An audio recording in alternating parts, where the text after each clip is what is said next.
वन्देऽहं श्रीगुरुः श्रीयुतपदकमलं श्रीगुरून् वैष्णवांश्च श्रीरूपं साग्रजातं सहगणरघुनाथान्वितं तं सजीवं साद्वैतं सावधूतं परिजनसहितं श्रीकृष्णचैतन्यदेवं श्रीराधाकृष्णपादान् सहगणललिता श्रीविशाखान्वितांश्च यस्य प्रसादात् भगवत्प्रसादो यस्या प्रसादान्न गतिः कुतोऽपि ध्यायां स्तुवंस्तस्य शास्त्रीसन्ध्यां वन्दे गुरोः श्रीचरणारविन्दं नमो महावदान्याय कृष्णप्रेमप्रदायते कृष्णाय कृष्णचैतन्य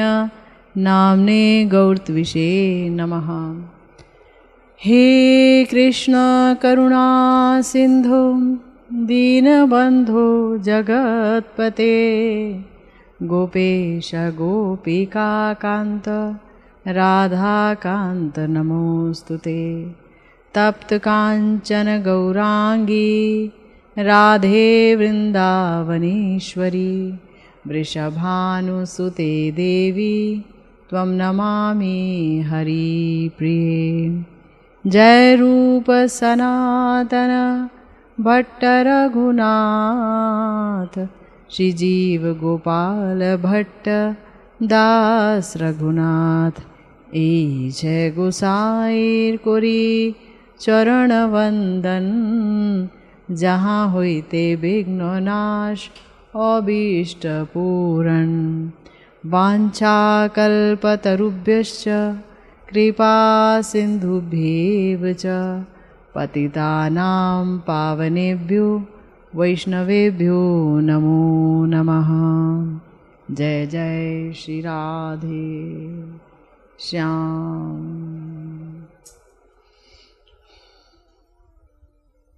तो हम सब चर्चा कर रहे थे ब्रजेंद्र नंदन की 3 अपूर्ण इच्छाओं पर, 3 वांछाओं पर, जो कि ब्रज लीला में पूर्ण ना हो सकी और जिनको पूर्ण करने के लिए श्याम सुंदर को गौरांग महाप्रभु के रूप में आना पड़ा। हमने जाना कि बिना श्री कृष्ण की इन 3 अपूर्ण इच्छाओं को समझे हम गौर को कभी नहीं समझ सकते, गौरांग महाप्रभु का महत्व नहीं जान सकते हैं। गुरुदेव ने इसीलिए बड़ी ही कृपा करके समस्त गौड़ीय वैष्णव साधकों के लिए 3 वांछा नामक ग्रंथ लिखा, ताकि हम जान सकें कि गौरांग महाप्रभु जिन 3 वांछाओं को पूर्ण करने के लिए अवतरित हुए हैं, किस प्रकार से उन्होंने उन 3 इच्छाओं, 3 वांछाओं का आस्वादन किया है और जगत को प्रेम बांटा है।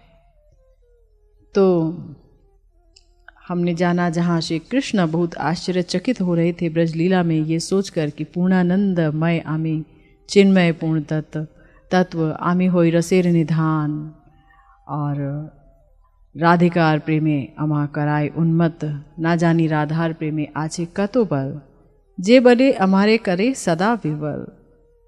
राधिकार प्रेम गुरु आमी शिष्य नट सदा अमा नाना नृत्य नचाए उद्भट। प्रिया जी के प्रेम की क्या महिमा है, किशोरी जी का ये प्रेम कैसा है जिसके द्वारा वो मेरा माधुर्य अमृत पूर्णतम आस्वादन कर लेती है। ये कैसा प्रेम है जिसके वशीभूत मैं रहता हूँ, ये मुझे नचाता रहता है, मैं उन्मत्त हो जाता हूँ। हमने जाना कि श्री कृष्ण के अंदर उन्मत्तता कभी भी नहीं आ सकती, लेकिन चूंकि उनका जो स्वरूपगत धर्म है, जो उनका स्वभाव है, वो है प्रेम वश्यता। भक्तों के प्रेम के वश में है श्याम नागर।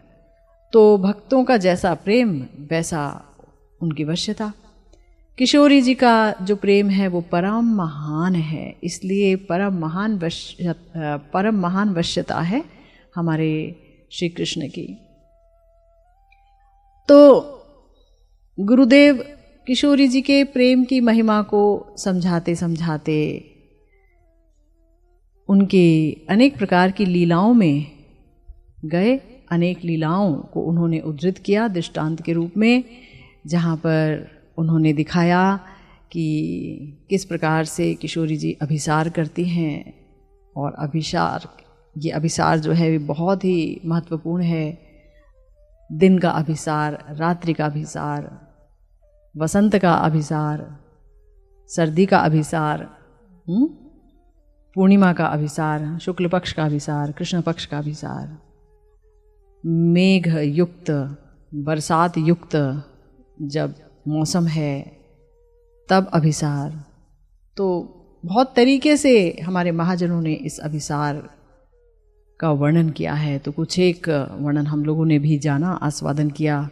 फिर उसके बाद कैसे किशोरी जी निकुंज अगर पहुंच जाती हैं जहाँ पर कि उनका मिलन होना है श्यामनागर के साथ, तो वहाँ उस कुंज को अगर वो पहले पहुँचती हैं तो उस कुंज को अपनी सखी मंजरियों की सहायता से सजाती हैं, हृदय में बड़े ही अरमानों के साथ, बहुत ही आशाओं के साथ। और फिर जब उसे सजाती हैं और वासिक सज्जिका की भूमिका अदा करती हैं, तो इसके बाद उत्कंठिता हो जाती हैं कि श्यामनागर क्यों नहीं आए। फिर विप्लब्धा हो जाती हैं, फिर खंडिता हो जाती हैं और फिर मानवती हो जाती हैं। इसके बाद कालांतरिता दशा को प्राप्त करती है। और इन समस्त दशाओं का हम सब ने बहुत सुंदर आस्वादन किया। और इसके बाद गुरुदेव अब बता रहे हैं एक और प्रेममयी की, राई शिरोमणि की प्रेम से भरपूर दशा, वो है स्वाधीन भर्तृका दशा। भगवान को कोई कंट्रोल नहीं कर सकता, भगवान को कोई नियंत्रित नहीं कर सकता। भगवान समस्त विधि विधानों, निषेध, नियंत्रण के परे की वस्तु हैं। भगवान मायाधीश हैं, मायाधीन नहीं है। लेकिन तो भी श्री कृष्ण का स्वरूपगत धर्म है कि वो भक्तों के प्रेम के वशीभूत हो जाते हैं। और जैसा कि आपने जाना, किशोरी जी का प्रेम श्यामनागर को इतना अचरज से भर देता है कि वो उन्मत्त हो जाते हैं। कोई भी भक्त क्यों ना हो, उसके प्रेम के प्रति श्री कृष्ण में उन्मत्तता जागृत नहीं होती है। प्रेम का प्रतिदान देते हैं प्रेम ही से, लेकिन किसी भक्त का प्रेम उन्हें उन्मत्त कर दे, ऐसा होता नहीं है। पर किशोरी जी का प्रेम, श्री राधा का प्रेम उन्हें परम उन्मत्त कर देता है और वो उनके पूर्ण वशीभूत होते हैं। और ये भी हमने जाना कि श्री राधा है महाभाव स्वरूपिणी, महाभाव से बना हुआ उनका अंग प्रत्यंग है। वहाँ कोई हड्डी मांस रक्त नहीं है, ये सप्त धातुओं से बना हुआ शरीर नहीं है। तो जहाँ महाभाव से ही बना शरीर है और जनार्दन भाव ग्राह्य है और महाभाव का असीम सिंधु तरंगायित है, ऐसा प्रेम जो बढ़ नहीं सकता लेकिन तो भी क्षण क्षण बढ़ता ही रहता है ना। तो ऐसे प्रेम के आगे श्यामनागर भला कहाँ टिक पाएंगे, वो तो पूर्ण वशीभूत हो जाएंगे। तो किशोरी जी जहाँ आदेश दे रही हैं कि श्यामनागर तुम मेरा वेशभूषा करो, तुम मुझे सजाओ, इसी अवस्था को जहां पर कि कांत यानी श्यामनागर किशोरी जी के अधीन होकर हमेशा उनके समीप अवस्थान करते हैं, उसी दशा को बोला जाता है स्वाधीन भर्तृका, जहां पर किशोरी जी बड़े ही प्रेम से उन्मत्त जो नागर हैं श्यामनागर, उनको आदेश देती हैं कि मेरी वेश रचना कर दो, सखियां आएंगी देखेंगी तो परिहास करेंगी। अगर तुमने वेश रचना नहीं की समय पर कर दो, है ना। तो ये जो दशा है ये श्यामनागर को और उन्मत्त कर देती है, क्योंकि वो महाभाव स्वरूपिणी प्रिया जी के मादनाख्य महाभाव से बने अंग प्रत्यंग को याद रखिए, प्रेम से बने हैं ये अंग प्रत्यंग, कृष्ण प्रणय विकृति ही है किशोरी जी। उस अंग प्रत्यंग को वो अपने हाथों से सजाते हैं। तो मानो किशोरी जी करुणा की शत शत धारा से श्यामनागर को अभिषिक्त करती हैं अपनी वेश रचना के बहाने। कितनी ही भाव भंगिमाओं से उन्हें प्लावित कर देती हैं, डुबो देती हैं। जैसे किसी गीत गोविंद में ही किशोरी जी के इस भाव का वर्णन किया श्री जयदेव गोस्वामी जी ने। रचय कुचयो पत्रम चित्रम कुरुष्व कपलयोर घटय जघने कांची मंच सजा कवरी भरम कलय वलय श्रेणीम पाणौ पदे कुरु नूपुरा विति निगदितः प्रीतः पीताम्बरो अपि तथा करोत। है ना, कि तुम मेरे कुछ मंडल पर पत्री की रचना करो, कपोल पर तुम विभिन्न पत्रावली बनाओ, तुम मुझे कांची पहनाओ, तुम पुष्पों की माला से मेरी वेणी को सजाओ, तुम मेरे हाथों में वलय अर्थात चूड़ियाँ कड़े पहनाओ और मेरे चरणों में नूपुर पहनाओ। और श्यामनागर बड़ी ही प्रीति से किशोरी जी की वेश रचना कर रहे हैं अपनी गोद में बिठा करके, है ना। स्वाधीन भर्तृका श्री राधा लीला के अंत में अनुगत नायक को ये आदेश करती हैं।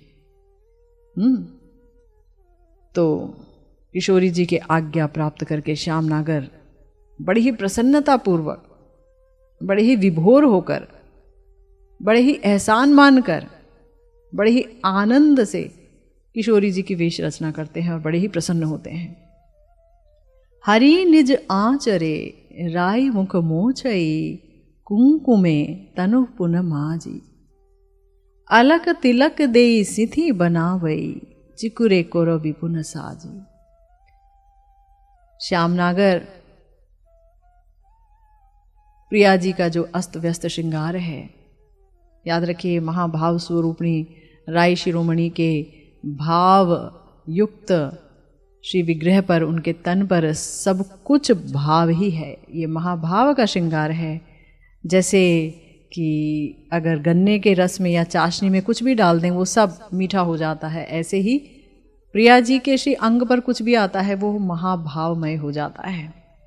तो प्रिया जी के महाभाव मादनाख्या महाभाव के तन पर महाभाव का ही पसीना है, स्वेद है।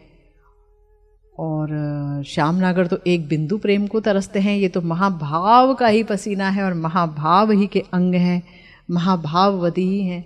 किशोरी जी साक्षात महाभाव स्वरूपणी, तो उनका मुख अपने आंचल से पोंछते हैं और कुमकुम से उनके तन को फिर से सजाते हैं और फिर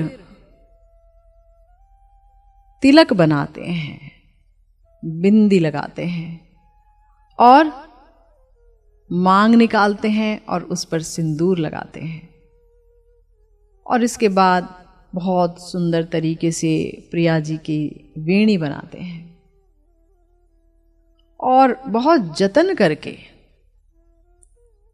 किशोरी जी के कुछ मंडल पर कस्तूरी से पत्रावली रचना करते हैं।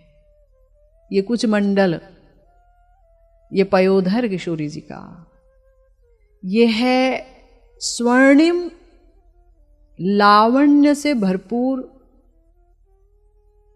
जहां पर किशोरी जी का समस्त अनुराग प्रेम उनके इस हृदय में संजोया हुआ है। श्यामनागर विशिष्ट सात्विक विकारों से भूषित हो जाते हैं प्रिया जी को स्पर्श करते ही। और फिर मणि मंजीर चरण में पहनाते हैं। माधव सिंदूर देवलो सीथे कतहु जतन करी उर पर लेखई मृगमद चित्रक पाते। ओ मणि मंजीर चरणे पर आयलो उर पर देवलो हार कर्पूर तांबुल बदन भरी देवलो नीचई तनु आपनार। आहा, श्यामनागर वशीभूत प्रेमी के रूप में अत्यंत प्रेम से भरकर किशोरी जी के चरणों में मणि मंजीर पहनाते हैं और उस समय उनके कितने सात्विक विकार उठते हैं। कभी चरणों को हृदय से लगाते हैं, कभी अश्रु से चरणों को धोते हैं, कभी चुंबन लेते हैं उन चरणों का, और फिर किशोरी जी के गले में हार पहनाते हैं। कर्पूर तांबुल बदन भरी देवलु नीछई तनु आपनार, और उनके मुख में स्वादिष्ट तांबूल पान देते हैं और पान के साथ साथ मानो अपने आप को ही न्योछावर कर देते हैं। नयनक अंजन करलो सुरंजन चीबू कही मृगमद बिंद, चरण कमल तले जावक लेखई की कहबो दास गोविंद। नयन को अंजन से सुरंजित करते हैं और चिबुक पर यानी ठोड़ी पर मृग मद बिंदु देते हैं और चरण कमल के नीचे आलता लगाते हैं और वहाँ पर कहीं चुपके से अपना नाम भी लिख देते हैं, क्योंकि उनका विश्वास है कि नाम और नामी तो एक हैं। भक्त लोग यही कहते हैं, वेद पुराण उपनिषद यही कहते हैं कि मैं और मेरा नाम एक है, तो तुम जब घर जाओगी तो मैं तो तुम्हारे साथ नहीं जा पाऊंगा, पर नाम के रूप में मैं हमेशा तुम्हारे साथ रहूंगा। तो इस तरह से चरण कमल तरे जावक लेखई की कहबो दास गोविंद। तो इस तरह से स्वाधीन भर्तृका दशा का आस्वादन हमने किया। फिर प्रोषित भर्तृका दशा आती है, जहाँ पर श्री कृष्ण दूर देश चले जाते हैं, तब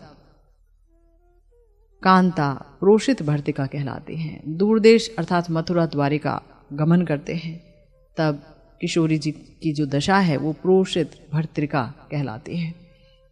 इसमें जो उनकी चेष्टाएं हैं वो हैं प्रिय संकीर्तन, नाम संकीर्तन, दैन्य, कृष्णता यानी दुबलापन, जागरण, रात भर जागी रहती हैं, नींद तो आती ही नहीं है, मालिन्य, कपड़े आदि सब अस्त व्यस्त रहते हैं, और तन का मार्जन भूषण भी नहीं होता है, अस्थिरता, जड़ता और चिंता आदि चेष्टाएं होती हैं। तो एक पदावली यहाँ श्री गुरुदेव ने दिया है कृपा करके आस्वादन के लिए। एई तो माधवी तले अमार लागिया प्रिया, योगी जैनु सदाई ध्याय, पिया बिने हिया कहने फुटिया न पड़ेगो, नीलज पराण ना ही जाए। यही तो माधवी तले अमार लागिया, लिखा तो है प्रिया लेकिन शायद यहाँ पिया होना चाहिए। तो यही तो वो माधवी निकुंज है, यही तो माधवी के वो वृक्ष लताएं हैं जहाँ पर बैठकर, जिसके नीचे बैठकर श्याम नागर योगी की तरह मेरा ध्यान किया करते थे। लेकिन अब वो दशा कहाँ गई, कहाँ गए श्याम नागर। पिया बिने हिया कहने फुटिया न पड़ेगो, नीलज पराण ना ही जाए। किशोरी जी के इस विरह का अनुमान भला कौन लगा सकता है। मादनाख्य महाभाव ही कृष्ण विरह में मोहनाख्य महाभाव में परिवर्तित हो जाता है, जहां पर भयंकर विरह ताप है, थोड़ी भी सांत्वना नहीं है, श्याम नागर के आने की कोई आशा भी नहीं है। बहुत दूर चले गए हैं छोड़ के, जो कि एक पल के लिए किशोरी जी के बिना नहीं रहते थे, सदा सर्वदा किशोरी जी के मुंह की तरफ तकते रहते थे, उनकी पथ, उनकी राह को तकते रहते थे। वो श्याम नागर चले गए। अब कुंज निकुंज तो वही हैं, लेकिन फिर भी वही नहीं है, क्योंकि वहां पर पिया नहीं है, श्याम नागर नहीं है। दिन गुजरते जा रहे हैं और कृष्णता, अस्थिरता, मालिन्य, जागरण, ये तो हमने कह दिया, लेकिन किशोरी जी कैसे इसको भोगती हैं ये तो हम सोच भी नहीं सकते, है ना। दैन्य, अपने को बहुत नीचा मान लेती हैं कि मुझे छोड़कर चले गए, सच में मैं उनके लायक नहीं थी, मैं अहिरिनी, ग्वालिनी, गोपिनी, कोई पढ़ाई लिखाई भी नहीं, कहीं कोई सभ्यता संस्कृति कुछ भी तो मुझ में नहीं है, जो कि मथुरा की नागरियों में है। तो वो वहाँ चले गए हैं, तो हम जैसी ग्वालनियों को क्यों याद करेंगे, है ना।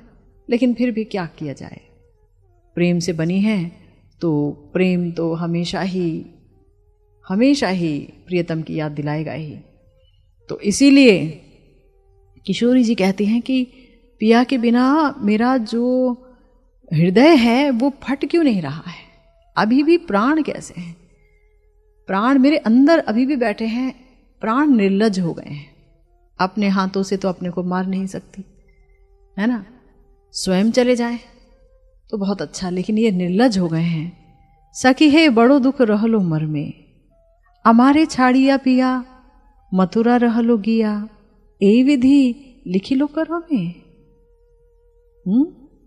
ये हे सखी, क्योंकि अपने दुख की बात सखी मंजरियों से ही कहती हैं किशोरी जी। तो कहती हैं कि बड़ा ही दुख मेरे हृदय में रह गया, है ना। सुख के लिए प्रीति की थी, लेकिन ये जो प्रीति है, ये जो प्रेम है, इसने मुझे दुख के अथाह सागर में डुबो दिया। मुझे छोड़ करके श्याम नागर कभी मथुरा चले जाएंगे। हाय हाय, विधाता ने मेरे भाग्य में ये क्या लिख दिया, मुझे छोड़ भी देंगे कभी श्याम नागर। ये तो कल्पनाओं के परे की बात थी, लेकिन ये कैसे सत्य हो गया। अमारे लोहिया संगे केली कौतुक रंगे, फूल तुली विहरई बने, नव किश लय तुली सेज बिछावई, रस परिपाटिर कारणे। हाय रे सखी, श्यामनागर मुझे लेकर के अपने संग कितने केली कौतुक रंग में डूबे रहते थे। वन में विहार करते करते फूल चयन करते थे, नए नवीन जो पत्ते हैं वृक्षों के, उनको चुन करके रस परिपाटी के कारण वो सेज सजाते थे। श्यामनागर अमारे लोहिया को रे शयने स्वप्न देखे, यामिनी जागिया पोहाए, से हैनो गुणे रुपिया कौन खाने कार सने, कोई छने दिवस गंवाए। हे सखी, विश्वास नहीं होता, जो श्यामनागर सब समय मुझे लेकर ही विहरते थे, मुझे ही अपने गोद में रखकर शयन में स्वप्न में देखते थे। सो जाते थे तो मुझे देखते थे, सोते हुए मेरा दर्शन करते थे, नींद में देखते थे, स्वप्न में देखते थे, जाग करके देखते थे, हर दशा में मेरा दर्शन करते थे। और मैं किशोरी जी के दर्शन से कहीं वंचित ना रह जाऊं, इसलिए कई बार रात भर जागते रहते थे कि मैं प्रेममयी को देखता रहूं सारी रात। ऐसा पिया जो रस सागर है, ऐसा पिया जो प्रीति रस सार है, ऐसा पिया समस्त प्रीति को भुलाकर कैसे चला गया, विश्वास नहीं होता। सरला है ना हमारी स्वामिनी प्रेममयी रायधनी, बहुत सरला है। से है नो गुणे रुपिया कौन खाने कार सन्ने, कोई छने दिवस गंवाए। अब ऐसे गुणों के सागर श्यामनागर किसके साथ कहाँ पर दिन रात को बिताते हैं। अचरज की बात है, मेरे बिना जो एक पल नहीं रह सकते थे। एतेक दिवस होइलो प्राण नाथ ना आइलो, कार मुखे ना पाई संवाद। इतने दिन बीत गए, हाय हाय मेरे प्राणनाथ का वृंदावन में आगमन नहीं हुआ। और तो और कोई उनकी खबर भी नहीं देता। पदकर्ता गोविंदास जी कहते हैं, गोविंदास जी मंजरी भाव के उपासक अपनी मंजरी भाव में कहते हैं, हे किशोरी, मैं तुम्हारे दुख में बहुत दुखी हूँ, शतगुना अधिक दुखी हूँ। तुम्हारा दुख नहीं देखा जाता, गोविंद दास चलु श्याम बुझाई ते बाढ़ लो विरह विषाद। गोविंद दास जी कह रहे हैं मैं श्याम नागर को समझाने के लिए चल रहा हूं, अब तो विरह विषाद बहुत ही बढ़ गया है। श्रीमती किशोरी जी श्री राधे का जब दुख देखा दूती ने, मंजरी ने, तो उनसे रहा ना गया।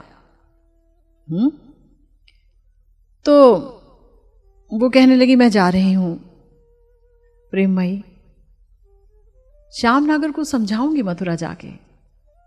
तब राय धनी ने, श्री राधे ने दूती के प्रति कहा, कहियो कानू रे सोई कहियो कानू रे, एक बार पिया जनो आई से ब्रजपुरे, निकुंजे रहिलो मोर एई हियार हार, पिया जनो गलाए पुरे एक बार। हे सखी, कानू को मेरा एक संदेश देना, अवश्य कहना, अवश्य कहना। 2 बार कह रही कहियो कानू रे कहियो कानू रे, एक बार तो यहां ब्रजपुर में आ जाएं, एक बार। निकुंज में देखो मेरे गले का हार पड़ा हुआ है, स्वयं पहनने की हिम्मत नहीं होती। ये वो हार है जिसे श्याम नागर बहुत प्रेम करते, मेरे गले पे देखते तो उन्हें बहुत अच्छा लगता। उन्हें कहना कि एक बार तो आए और अपने हाथों से निकुंज में पड़े हुए उस हार को, जो वहीं छूट गया था हमारे अंतिम मिलन में, उसे वो अपने हाथों से मेरे गले में एक बार तो पहना दें। एई तरु शाखाए रहिलो सारी सुखे, एई दशा पिया जैनो सुने इहार मुखे।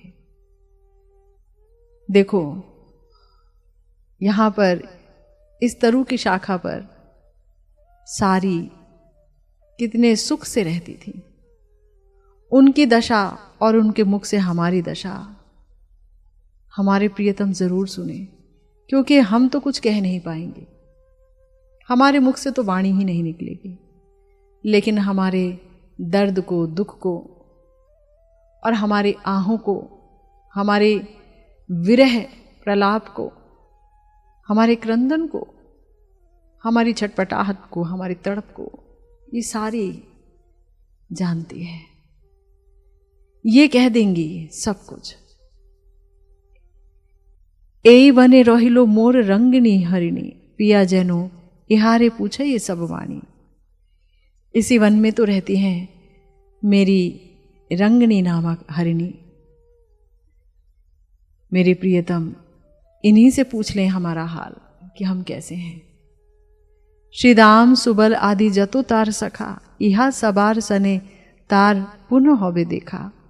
दुखनी आछइये तार माता यशोमती, आसिते न जाइते तार नाही कुशकोती।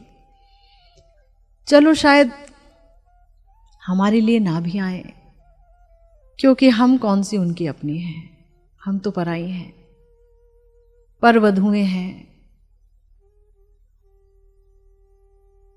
हम में शायद वो बात नहीं कि हम उन्हें बुला सकें, लेकिन हमें भूल गए तो भूल जाएं, परंतु श्रीदाम सुबल जैसे सखाओं को कैसे भूल सकते हैं। हमारे लिए नहीं तो उन्हीं के लिए कम से कम एक बार यहां आ जाएं। अच्छा चलो, उनको भी भूल गए तो कोई बात नहीं, अपनी दुखनी माता यशोमती की दशा पर तो तरस खाएं, उन्हीं के लिए ही सही एक बार तो आ जाएं, क्योंकि वो तो इतनी दुखिनी हैं कि वो तो आ और जा भी नहीं सकती, वो शक्ति विहीन हो गई हैं माँ यशोमती अपने लाल को खोकर। तारे आसी जैनो पिया देय दर्शन, कहियो कानू रे ए सब निवेदन। कि इन सब को आकर के मेरे पिया दर्शन दें।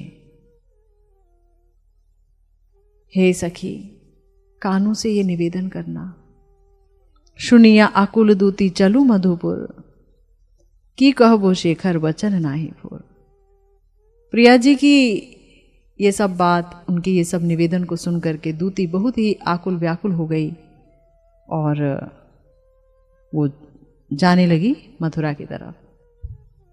तो गुरुदेव कहते हैं कि श्री राधा रानी के प्रेम की ये सब अति अद्भुत दशा है और श्री राधा प्रेम के परम महत्व को वर्णित करती हैं। श्री राधा प्रेम कितना महत्वपूर्ण है, कितना भारी तत्व है, कितनी गहराई लिए हुए है ना। तो किशोरी जी के प्रेम के ये सब अति आश्चर्य दशा के अनुभव से श्री कृष्ण इतने प्रलुब्ध हो गए कि उन्होंने किशोरी जी की तरह आस्वादन करने की चेष्टा किया कि मैं भी ऐसा आस्वादन कर पाऊं। क्योंकि याद रखिए,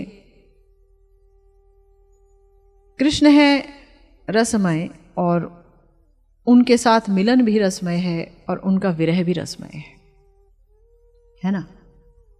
और हमारे यहाँ आचार्यों ने विरह को अत्यधिक रसमय बताया है, जहाँ त्रिभुवन ही कृष्णमय हो जाता है, जहाँ श्री कृष्ण की स्मृतियाँ इतनी अधिक हो जाती हैं कि वो मिलन सुख के सुख को भी तुच्छ कर देती हैं। और मिलन पुष्ट ही होता है विरह में। अत्यंत विरह के बाद जब मिलन होता है तो उसका आस्वादन बहुत अधिक होता है।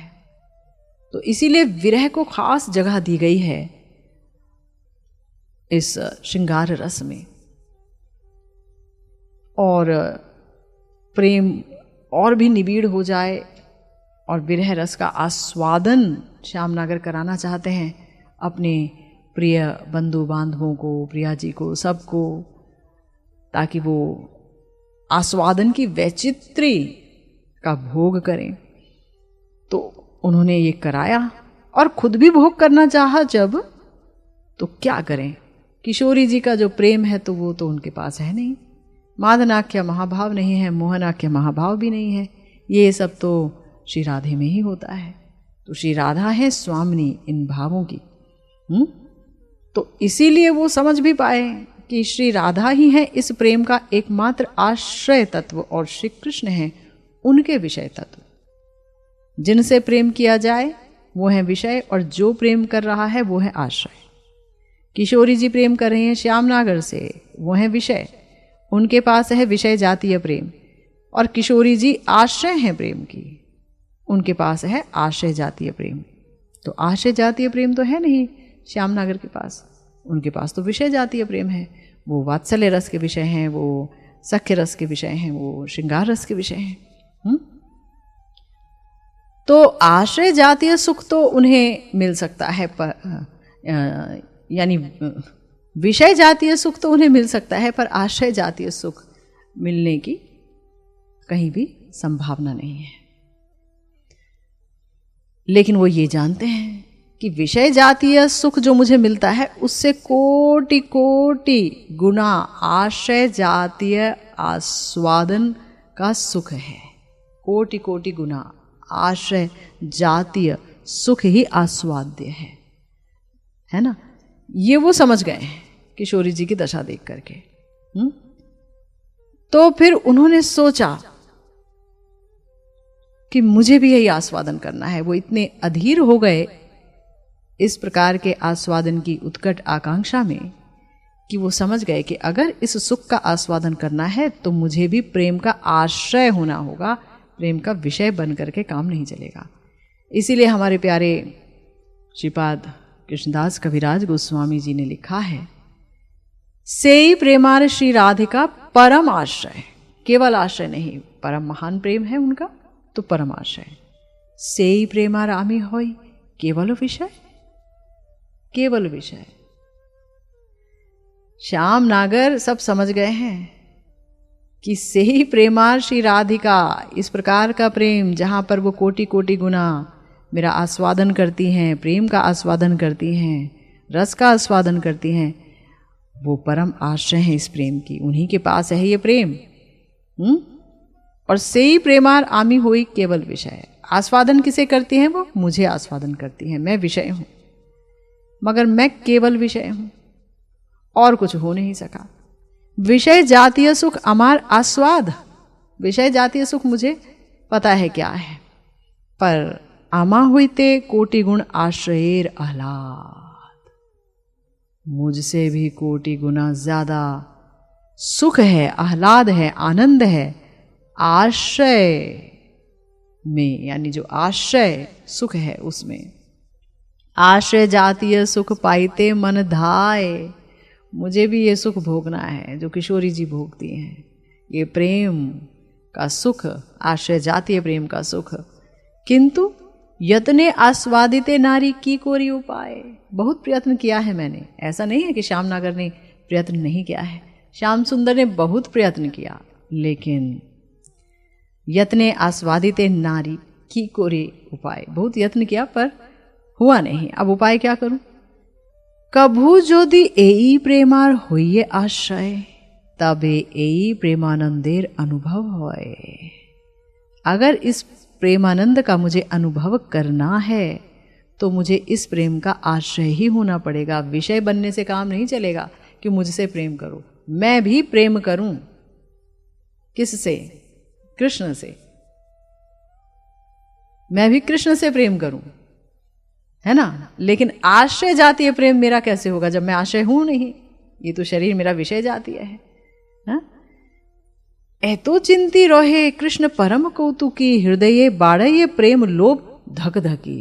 बड़ा सुंदर, बड़े सुंदर शब्दों का प्रयोग किया है कविराज जी ने। हृदय बाड़े प्रेम लोभ धक धकी। प्रेम, आश्रय जातीय प्रेम आस्वादन करने का लोभ हृदय में बहुत बढ़ गया, हृदय धुक धक कर रहा है। अभी कर लूं, अभी कर लूं, आस्वादन अभी कर लूं। रसोई सह है श्याम सुंदर, रस का आस्वादन करना और कराना ये उनका काम है। आस्वादन करना बहुत बड़ा कार्य है, और ये आश्रय जातीय सुख उनको मिल ही नहीं रहा है, वो पाना चाहते हैं। तो यहाँ तक श्री राधा रानी के प्रेम की जो महत्व की कथा, जो बात कही गई है, यानी श्री कृष्ण को उन्मत्त करना, उनको विवल करना और उनको नाना नृत्य से नचाना, हमेशा नचाते रहना। और कृष्ण की अपेक्षा, कृष्ण विषय तत्व हैं, उनकी अपेक्षा कोटि गुण प्रेम के आस्वादन की चमत्कारिता। ये किशोरी जी का प्रेम है जिसके बारे में गुरुदेव बता रहे हैं, है ना। और फिर नानाविध विरुद्ध धर्ममयत्व, यानी अनेक प्रकार का जो विरुद्ध धर्ममयता है किशोरी जी के प्रेम में, कि भाई वो बढ़ नहीं सकता तो भी बढ़ता रहता है। उनसे ज़्यादा गुरु वस्तु ही कोई नहीं है, उनके प्रेम से ज़्यादा, किशोरी जी के प्रेम से ज़्यादा, तो भी गौरव वर्जित है। कितना विरुद्ध धर्ममय है। उनसे ज़्यादा सुनिर्मल और कोई वस्तु नहीं है, ये सुनिश्चित है, कविराज जी कह रहे हैं। लेकिन तो भी सदा सर्वदा वाम्य वक्र व्यवहार। तो ये जो विरुद्ध धर्ममय प्रेम है, ये तो श्याम सुंदर में है नहीं, और इसी का ही आस्वादन, और इसी के जरिए बहुत अधिक आस्वादन है प्रिया जी के प्रेम में। और विविध प्रकार की भाव वैचित्र्यपूर्ण दशा किशोरी जी का प्रेम हासिल करता है। तो इस प्रकार के महत्व संपन्न प्रेम का एकमात्र किशोरी जी ही परम आश्रय हैं। मादनाख्य महाभाव का ही ये सब सामर्थ्य है, और मादनाख्य महाभाव एकमात्र श्री राधा में ही विद्यमान है। समर्थारति मादनाख्य महाभाव श्री राधा, परकिया भाववती श्री राधा में ही मादनाख्य महाभाव और मोहनाख्य महाभाव हो सकता है।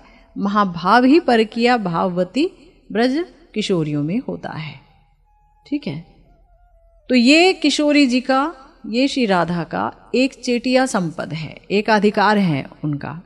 ये श्री कृष्ण के अंदर भी नहीं है, मादनाख्य महाभाव और मोहनाख्य महाभाव, है ना। तो आह्लादिनी का परम सार परात्पर ये मादन भाव सर्व प्रकार, यानी अनेक अनेक प्रकार के समस्त भावों का उद्गम घटित कराता है ना। किसी भी भाव को अलग खोजने के लिए जाने की आवश्यकता नहीं है। इसी मादन भाव में समस्त भाव के दर्शन हो जाते हैं और ये किशोरी जी श्री राधा में ही विराजमान करता है। यहां तक कि श्री कृष्ण अन्य अनेक प्रकार की प्रीति के विषय रूप में आश्रय होते हैं, लेकिन मादनाख्य महाभाव के विषय रूप के आश्रय नहीं है ना। इसका मतलब क्या? सखा श्याम सुंदर से जिस भाव में प्रेम करते हैं, जितना प्रेम करते हैं, श्याम सुंदर भी उतना प्रेम करते हैं सखाओं से। ठीक है, उतना प्रेम का प्रतिकार देने की शक्ति है उनके पास। यशोदा मैया नंद बाबा जितना प्रेम करते हैं वात्सल्य से भरकर, श्याम सुंदर विषय हैं उस वात्सल्य प्रेम का। श्याम सुंदर भी उतना ही प्रेम करते हैं यशोदा मैया से, नंद बाबा से। लेकिन किशोरी जी के पास है मादनाख्य महाभाव। वो जितना प्रेम करती हैं श्याम सुंदर से, श्याम सुंदर मगर उतना प्रेम नहीं कर सकते। सर्वधर्मान परित्यज्य मामेकं शरणं व्रज, ये किशोरी जी, ये श्री राधा कर सकती हैं, लेकिन श्याम सुंदर नहीं कर सकते, है ना, वो नहीं कर पाएंगे। तो इसलिए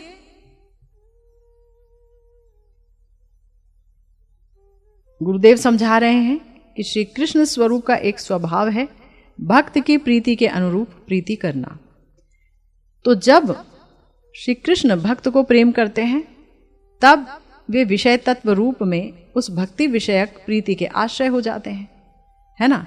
यानी जब आपको बताया ना, जिसको प्रेम किया जाए वो है विषय। अब कृष्ण अगर भक्त को प्रेम करेंगे तो भक्त विषय हो गया, और कृष्ण जब प्रेम कर रहे हैं तो वो आश्रय हो गए। अब प्रिया जी को अगर कृष्ण प्रेम करेंगे तो प्रिया जी विषय हो गई, और श्री कृष्ण प्रेम करेंगे तो वो आश्रय हो गए। लेकिन श्री कृष्ण के पास मादनाख्य महाभाव नहीं है और किशोरी जी के पास मादनाख्य महाभाव है, तो वो मादनाख्य महाभाव युक्त प्रेम करेंगी, और ये जब उनसे प्रेम करेंगे तो इनके पास है नहीं मादनाख्य महाभाव, तो ये उस प्रेम का बदला नहीं दे सकते। किशोरी जी के पास मोहनाख्य महाभाव है, श्याम सुंदर के पास मोहनाख्य महाभाव नहीं है, तो ये मोहनाख्य महाभाव का आस्वादन नहीं कर सकते, ये वैसा प्रेम नहीं कर पाएंगे उनको कभी भी। तो श्री राधा जी का जो प्रेम है, मादन प्रेम का, वो विषय रूप में आश्रय नहीं हो पाएंगे, उसका वो विषय नहीं बन पाएंगे। अर्थात मादनाख्य महाभाव प्रेम का वो विषय तो है, लेकिन अगर वो सोचे कि मैं किशोरी जी को प्रेम करूं तो मेरे पास तो मादनाख्य महाभाव है नहीं, तो किशोरी जी को वैसा प्रेम मैं कभी नहीं दे पाऊंगा। ठीक है, तो यानी मादन के अनुरूप श्री राधा रानी के प्रति प्रीति प्रकाश करना उनके लिए साध्यातीत है, वो कर नहीं सकते, वो उनके लिए असंभव है। इसीलिए श्री राधा के प्रेम के अनुरूप थोड़ी सी भी वो प्रीति नहीं कर पाते हैं, इसीलिए उस प्रीति के निकट वो हर प्रकार से ऋणी हो जाते हैं। ना पारे हम बोल उठते हैं, है ना। समस्त गोपियों के प्रति ही ऋणी हो जाते हैं, लेकिन किशोरी जी के प्रेम के प्रति तो उनका ऋणत्व कभी भी जाता नहीं है, वो बहुत ही ऋणी रहते हैं।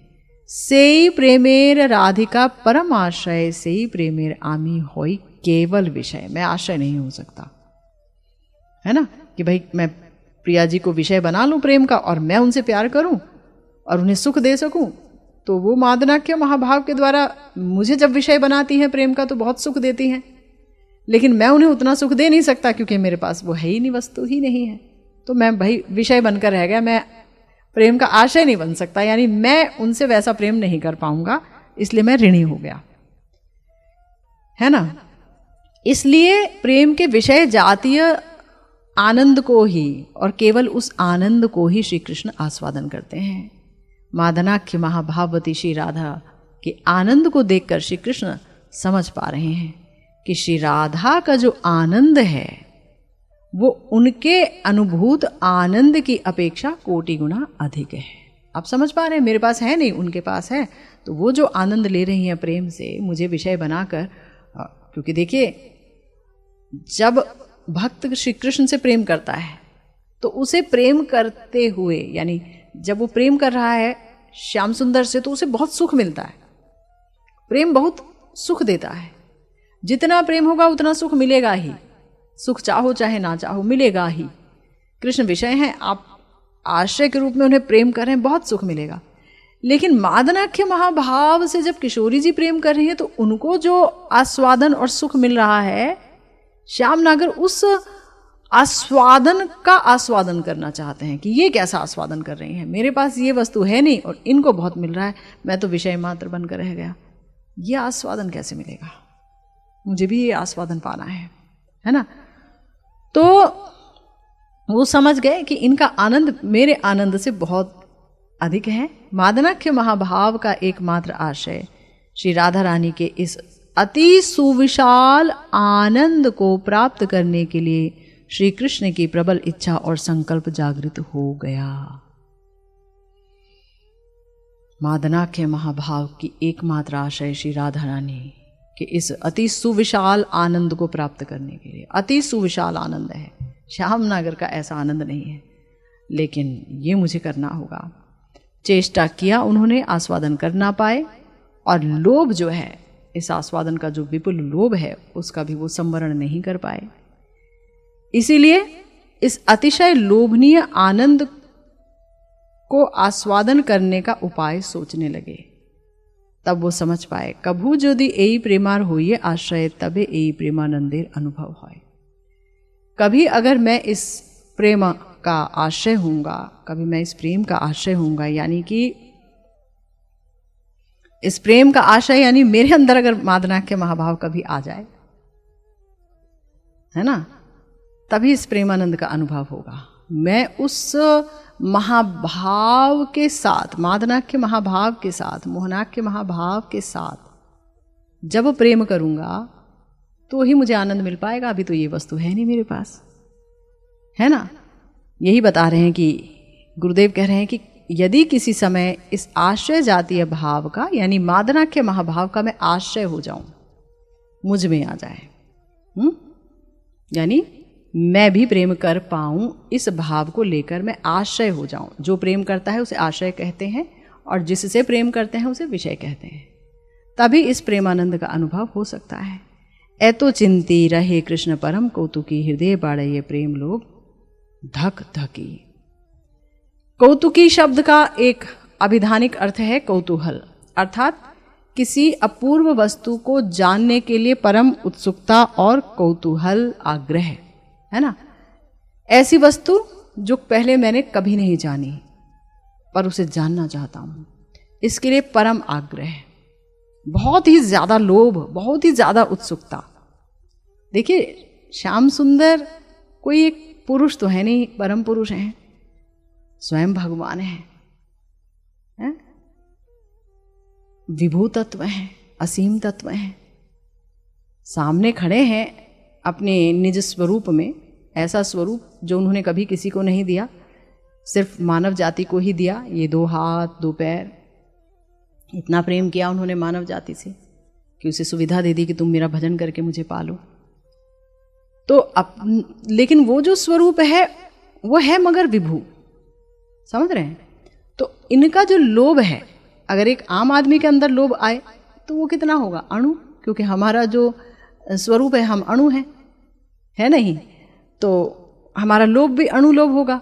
लेकिन श्याम नागर विभू तत्व है, तो उनका जो लोभ है वो भी विभू लोभ है, विभू परम परम परम चरम लोभ है।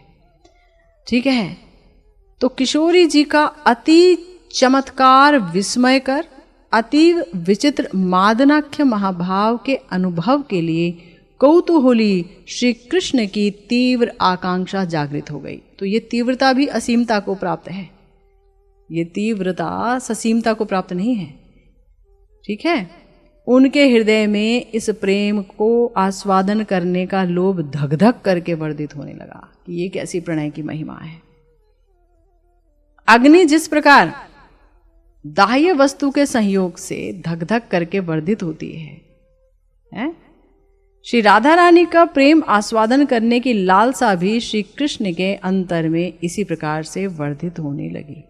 जैसे कि आग के अंदर घी डालो तो वो और तेज भड़कती है ना, ऐसे ही ये जो लालसा है कि मैं किशोरी जी का ये प्रेम आस्वादन करना चाहता हूँ, उनके हृदय में वर्धित होने लगी। तो ये थी प्रथम वांछा जो अब तक हमने सुनी, श्री कृष्ण की पहली इच्छा जो उनके गौरांग महाप्रभु होने का कारण बनी। अब हम दूसरे प्रकार की वांछा का उल्लेख करेंगे। दूसरे प्रकार की वांछा क्या है, श्रीमद् महाप्रभु ने चाहा तो इसके ऊपर चर्चा रहेगी कल। इसी के साथ आज की भागवती कथा यहीं विश्राम लेती है।